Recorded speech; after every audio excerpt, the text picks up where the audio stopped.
होगी, कम से कम 5 बीघा जमीन तो होगी महाराज। अब लगाइए कितना बड़ा महल हो नंद बाबा। नंद बाबा के यहाँ पर 9 लाख गाय रहती है। 9 लाख गाय किसी के घर पर हो महाराज, मैं ऐसा मानता हूँ कि कोई देश का मुख्यमंत्री होगा तो उनकी भी शायद वैल्यू ना हो 9 लाख गाय रखने की, क्योंकि 9 लाख गायों का रोज का खाने पीने का चारे का खर्चा इतना आ जाता है। 9 लाख गाय की सेवा करने के लिए कम से कम 5 से 6 हजार सेवक चाहिए, नौकर चाहिए सेवा करने के लिए, नहलाने के लिए, उनको चारा डालने के लिए, गोबर उठाने के लिए 5-6 हजार नौकर चाहिए 9 लाख गाय के लिए। कोई दूध निकालने वाले, तो भैया इतने सारे नौकर चाकर नंद बाबा के घर पर रहते हैं। लेकिन एक बात याद रखो, जीवन में कितने भी धनवान हो जाओ आप, लेकिन सारा काम तुम नौकर चाकरों से करा लो, झाड़ू का, पोछा का, बर्तन का, कुछ भी करा लो, लेकिन एक काम कभी किसी को मत दो नौकरों को। कौन सा काम? रसोई में भोजन बनाने का। ये काम कभी भी नौकरों से नहीं कराना चाहिए। क्यों? क्योंकि नौकर जो होते हैं, सेवक जो होते हैं, कदाचित कभी कभी उल्टा सीधा आहार करके भी आते, खा पी करके घर से। तो अगर वो अशुद्धता से आपका प्रसाद बनाएंगे, भोजन बनाएंगे, तो भोजन करने वाले की बुद्धि भी मलिन हो जाती है। समझ रहे हो मेरी बात को? तो इसी प्रकार से पवित्रता होनी चाहिए। जब पवित्रता वाला कोई सेवक जब भोजन बनाए तो प्रसाद पाने में कोई दोष नहीं है। लेकिन भैया पवित्रता रखना तो हर किसी के बस की नहीं है महाराज। कोई तो कुछ खाता है, कोई कुछ खाता है। इसलिए प्रयास करें कि भगवान का भोग लगाएं और भगवान का ये प्रसाद अपने हाथों से बनाएं। माता अपने पति देव को भोजन कराएं, बच्चों को कराएं, बेटियों को कराएं, अपने हाथों से कराना चाहिए। अपने हाथों से प्रसाद बनाना चाहिए, कभी किसी सेवक से नहीं बनवाना चाहिए। वो अलग बात है, कभी मजबूरी हो जाए वो अलग बात है। इस प्रकार से नंद यशोदा मैया जो है, कभी भी रसोई में जो भोजन बनाना होता है नंद बाबा के लिए, तो नंद बाबा के जो भैया है, नंद, उपनंद, सुनंद, धनानंद, जितने भाई उनके जो हैं, उन सबके लिए जो प्रसाद मैया कोई बनाती है तो अपने हाथ से ही बनाती है, सेवकों से नहीं बनवाती है। अब देखो जितने भी नौकर चाकर जो थे ना, उन सबको मैया ने कहा कि एक काम करो, मेरे लाला का जन्म हुआ है, पूरे ब्रजवासियों को तुम बांटो और सब दरवाजे पर खड़े हो जाओ। अब जैसे तुमने कभी देखा होगा, जैसे गेटों के नंबर होते हैं ना, 1 number gate, 5 number gate, 10 number gate, ऐसे दरवाजों के नाम होते हैं। ऐसे ही महाराज दरवाजों पर नाम पड़े हुए हैं। अब भैया कहीं तो किसी दरवाजे पर 1 नंबर गेट पे तो भगोने बांटे जा रहे हैं, 2 नंबर गेट पर चमचा बांटे जा रहे हैं, कहीं पर चिमटा फुकना बांटे जा रहे हैं, कहीं पर करैया बांटी जा रही है बड़ी बड़ी। अच्छा, जितने बर्तन बांटे जा रहे हैं ना, वो स्टील के नहीं है, सब बर्तन सोने के बांटे जा रहे हैं। आज के समय जैसे हम सबके घर में स्टील का पात्र रहता है, ऐसे ही पहले पीतल और सोना और चांदी, ये 3 चीजें चलती थी महाराज, पीतल, सोना, चांदी। अब ये स्टील चल गई महाराज। पहले चांदी पे चलता था, चांदी के, कांसे के, पीतल के, ये पहले बड़े पवित्र माने जाते थे, तो सोने के बांटे जा रहे वहां पर। अब देखो आप समझिए सोना किस प्रकार से हमारे देश में रहता था उस समय पर। 2 नंबर गेट पे एक कोई ब्रजवासी गया और वहां लेके गया भगोना, छोटे छोटे भगोना बांटे जा रहे। भगोना जब लेकर के आ रहा था तो एक व्यक्ति आ रहा था इतनी बड़ा कढ़ाई लेकर के, उससे पूछी, क्यों भैया तुम करैया कहाँ से लेके आ रहे हो? अरे भैया 4 नंबर गेट पे करैया बट रही है। अच्छा, अपना भगोना फेंक के भागो हमारा रास्ता में, बोलो मैं तो करैया लेके आऊँ बड़ी वाली। यानी भगोने के सोने की कोई कीमत नहीं, ऐसा समझो। जैसे किसान के घर में गेहूं पड़ा रहता है ना, ऐसे सोना चांदी पड़ा रहता था। आजकल तुमने देखा भी होगा, कहीं पर अगर नींव खुदती है तो वह सोने के भरे हुए कलश भी निकल आते कहीं पे। वो तभी तो निकलते कि पहले कलश थे भरे हुए सोने। तो आजकल तो सोने के दर्शन भी नहीं होते महाराज। सोना किसी के पास हो तो महाराज कहना है। अच्छा, हमारे वृंदावन वाले गुरु जी कहते हैं कि सोना पाने के लिए ना सोना त्यागना पड़ता है महाराज। जैसे सोना कमाना हो ना भैया, वो कई रातें जगता है बेचारा, रात भर हिसाब लगाना पड़ता है कितना घाटा हो गया, किसको कहाँ कहाँ देने पैसे, कहाँ से लाने, रात भर हिसाब लगाना पड़ता है। यानी रात की नींद त्यागनी पड़ती है किसके लिए? सोना प्राप्त करने के लिए, गोल्ड प्राप्त करने के लिए। तब सोना आता घर में भैया, यानी सोना पाने के लिए सोना त्यागना पड़ता है। इतनी मुख्य बात है महाराज। और दूसरी बात ये है, देखना तुम इतनी महंगाई हो जाएगी कभी जमाने में जाकर के, ज्यादा नहीं 25-30 साल बाद ही, कि जिसके गले में अगर सोने का कुंडल, कानों में कुंडल या सोने की माला होगी ना, करोड़पति ही आदमी होगा महाराज, वही पहन सकता है। इतना महंगा आज के समय में 50-60 हजार का तो है। इतनी कीमत बढ़ जाएगी सोने की, हर कोई नहीं खरीद पाएगा, महंगाई इतनी होने वाली। इसीलिए भैया जीवन में व्यक्ति को अच्छा व्यापार, अच्छा बिजनेस, अच्छी पढ़ाई करनी चाहिए। क्योंकि अगर आज का तुमने जीवन संभाल लिया तो तुम्हारा भविष्य भी संभल जाएगा।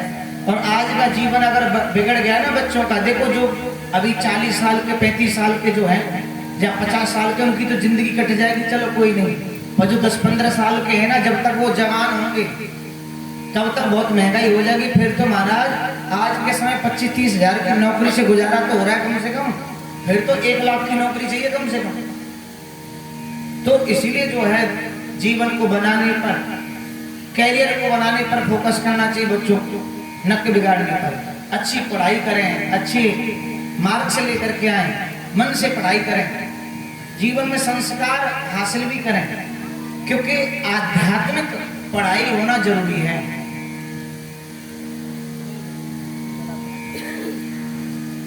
आध्यात्मिक पढ़ाई होना जरूरी है।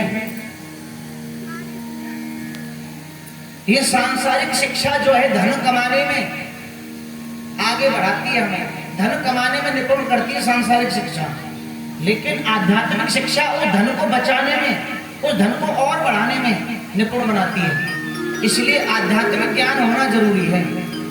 अगर मान लीजिए कोई व्यक्ति कितना भी पढ़ा हुआ है, लिखा हुआ है, उसने लाखों रुपए महीने के कमाता है और उसे आध्यात्मिक ज्ञान नहीं है, उसे धर्म का ज्ञान नहीं है, तो धीरे धीरे उसका धन वो सब नष्ट हो जाएगा। धीरे धीरे कुछ ही सालों में मैं तुम्हें कितने ऐसे व्यक्ति दिखा दूं जो करोड़ों की संपत्ति वाले थे, लेकिन 2-4 साल में गरीब हो गए, कहीं के नहीं रहे महाराज। क्यों? क्योंकि उनको धर्म का ज्ञान नहीं था। जिसे धर्म का ज्ञान होता है उसका धन बचा रहता है, धर्म का ज्ञान से धन बचा रहता है। और धर्म के ज्ञान में ये भी बात आती है कि धर्म करने के लिए भी थोड़ा बहुत धन लगता है, ये भी बात सकते हैं। अगर धर्म करना हो तो थोड़ा बहुत धन तो लगता ही है, लेकिन थोड़े बहुत धन से ही हमें ऐसा ज्ञान प्राप्त होता है जिससे हमारा पूरा जीवन, हमारे परिवार का जीवन, हमारे बच्चे, बेटियां, बेटे सब उन्नति की ओर बढ़ने लग जाते हैं और हमें संस्कार प्राप्त हो जाते हैं, जिससे धीरे धीरे मनुष्य कल्याण की ओर बढ़ जाता है और परमात्मा की प्राप्ति करने लग जाता है। इसलिए भैया धर्म पर बढ़ो, धर्म को लेकर के आगे चले। इधर नंद बाबा के यहाँ महाराज एक 90 साल की मैया ने विचार किया कि मैं भी जाऊं जरा बधाई लेने के लिए। और 90 साल की मैया ने क्या किया, अपनी बहू से कही, अरे बहू ने मेरो शादी वालों जोड़ा निकालियो लहंगा को। बहू ने शादी वाला जोड़ा निकाला और शादी वाला लहंगा निकाल करके मैया के सामने रखा। मैया से कही, मैया कहाँ जा रही हो तुम? अपनी सास से कही कि कहाँ जा रही हो तुम? अरे मैं नंद बाबा के यहाँ जा रही हूँ, मैंने सुना वहाँ किसी बच्चे ने जन्म लिया है। अब बेटी ने जन्म लिया है कि बेटा ने, तो मुझे पता नहीं। अब मैया ने क्या किया, श्रृंगार कर लिया महाराज, लहंगा इत्यादि पहन करके, और 84 गज को लहंगा हमारे यहाँ तो प्रसिद्ध है महाराज। जो ब्रजवासन जो होती हैं, जब शादी वादी होती है अथवा होली के उत्सव पर जब उत्सव जब आते हैं तब वो 84 गज को लहंगा पहनती हैं। और मैया ने वो लहंगा पहन लिया। अब देखो जवानी की अवस्था में ना व्यक्ति की लंबाई थोड़ी ज्यादा होती है और वृद्ध अवस्था में लंबाई थोड़ी घट जाती है, थोड़ी लंबाई घट जाती है। क्योंकि शरीर थोड़ा वृद्ध हो जाता है इसलिए। अब मैया का थोड़ा लहंगा बड़ा बैठ रहा है पहनने। अब मैया जब रास्ते में चलती है तो कहते हैं सोनी लग रही है, एक तरह से रास्ता साफ हो रहा है लहंगे के द्वारा ही। अब बड़ा लहंगा था थोड़ा पहनने।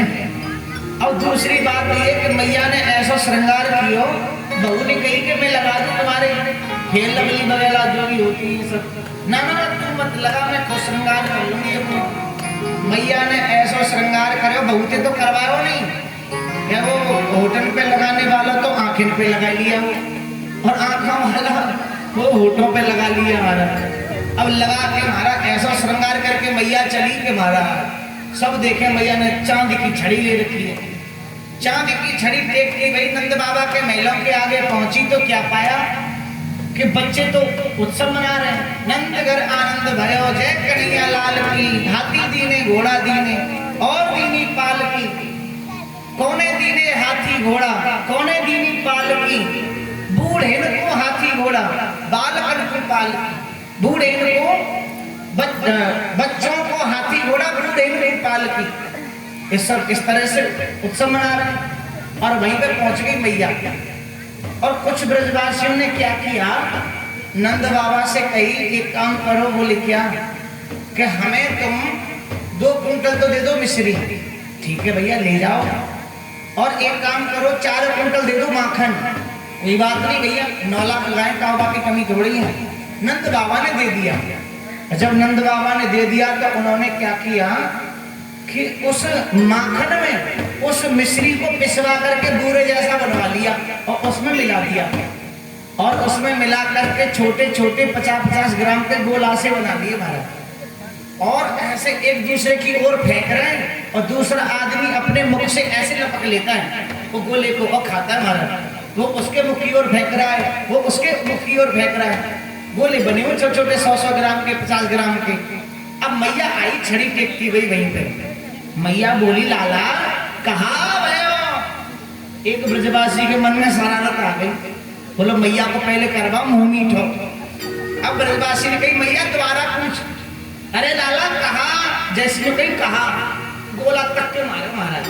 और मैया के मुख में दांत तो है ना महाराज, सीधा गोला मुख में होकर के पेट में गया बट्टे दे सीधा। हम मैया ने जैसे गोला खाया माखन को, मैया बोली लाला ये तो बड़ा मीठो है। कहा भाई तो बता दे। अरे मैया अब भी ना समझी। अरे नंद बाबा क्या लाला ने जन्म ले लिया। और मैया तो इतनी खुश हुई, मैया ने महाराज छड़ी ऐसे उठा के हाथ में खूब जोर जोर से नाची महाराज। बड़ा उत्सव मनाया। सुखदेव जी महाराज वर्णन करते हैं कि नंदस्त्वात्मज उत्पन्ने और जात अहलादो महामनः आहूय विप्रान वेद ज्ञान स्नातः शुचिर्लंकृतः। सुखदेव जी महाराज कहते हैं आहूय विप्रान वेद ज्ञान स्नातः शुचिर्लंकृतः। जितने वेद पाठी ब्राह्मण थे ना,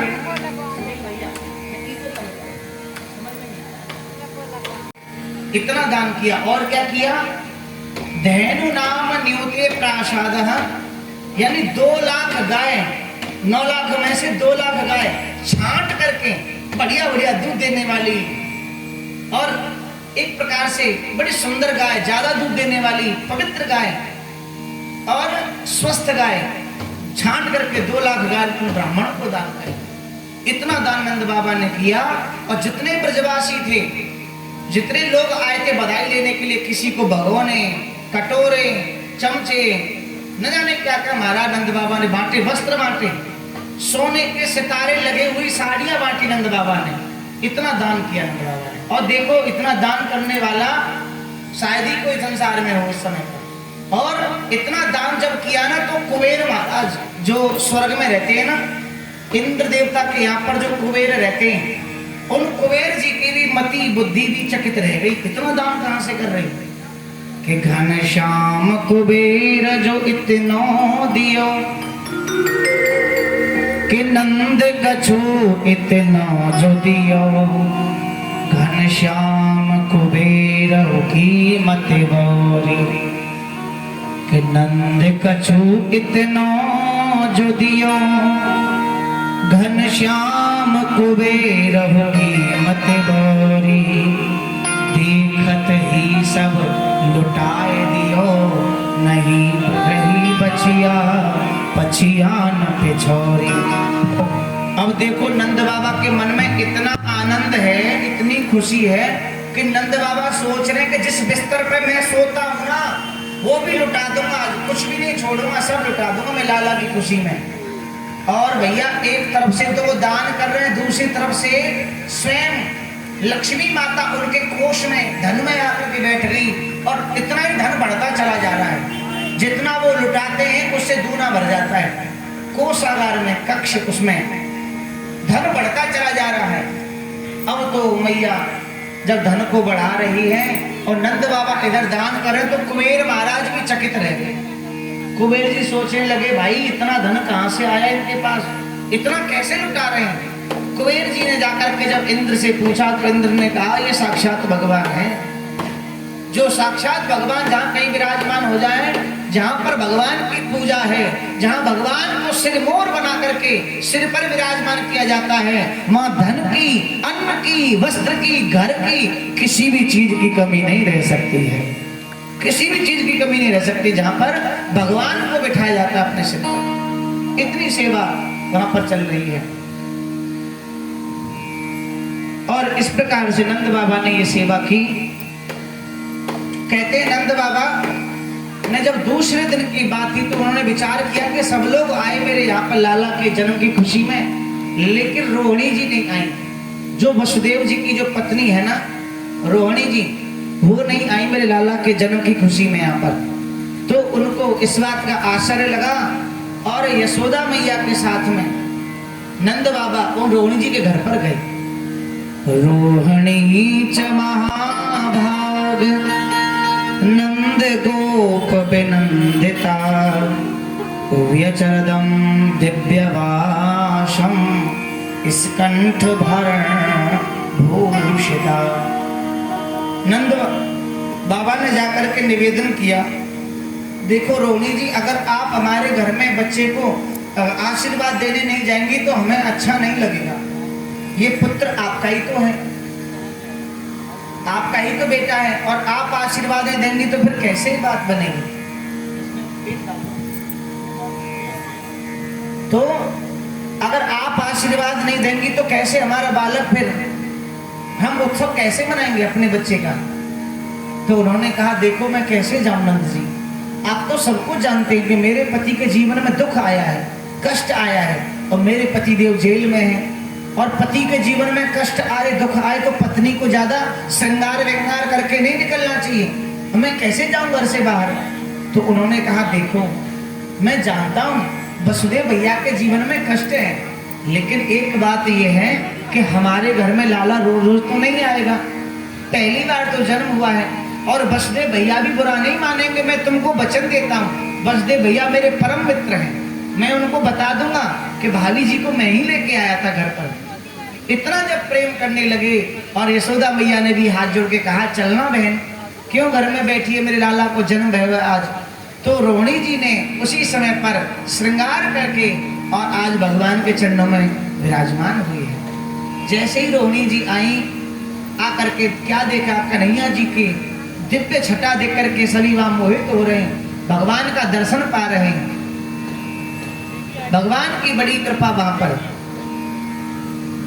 और इस प्रकार से व्यचरदः दिव्य व्यासम स्कंठ भरण भूषिता।